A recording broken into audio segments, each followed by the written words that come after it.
Besimtarët e krishterë kanë përkujtuar 35 vjetorin e meshës së parë të kremtuar në varrezat katolike të Rmajit nga Dom Simon Jubani.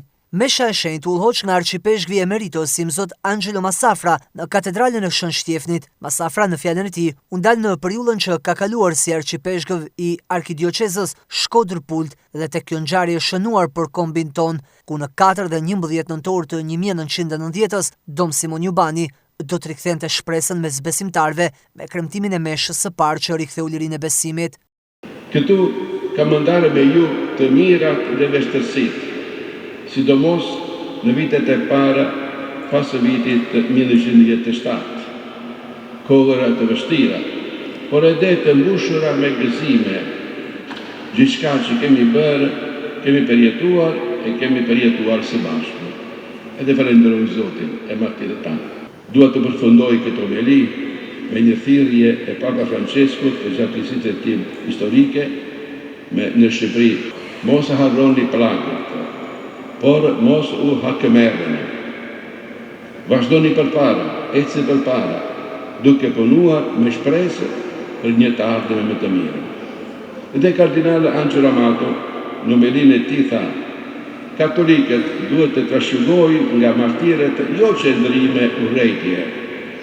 Asë një martir, asë një mestarë që kam jetuar nuk ka pasur urrejtje hakëmarrje ndaj askujt, por ndjenja dashurie, vëllazërie dhe harmonie. Kjo është dashuria që Kisha Katolike ja bën me gëzim dhe bindje popullit shqiptar që të jetojë me shpirt të pajtuar bashkëjetesën me vëllezërit. Më pas, besimtarët morën pjesë në procesionin përkujtimor nga katedralja drejt varrezave katolike të Rmajit me portretet e martirëve.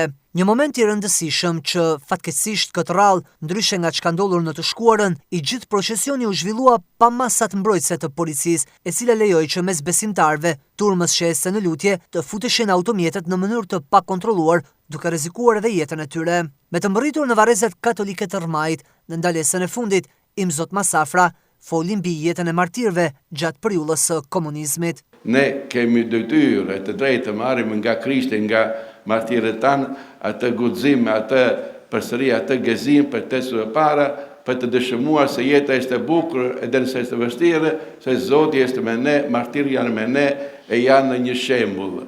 Edhe ne, si kemi kënduar sa herë, rroftë Krishti mbret, rroftë Shqipëria, rroftë Papa, rroftë çdo njeri që është fiktyra e Zotit, të jetë afër nesh dhe të jemi solidare me të gjithë. Në varrezat katolike të Rmajit, në 4 nëntor dhe në 11 nëntor 1990, Dom Simon Jubani do të kremtonte meshët e para publike pas dekadave të ndalimit të fesë nga regjimi komunist.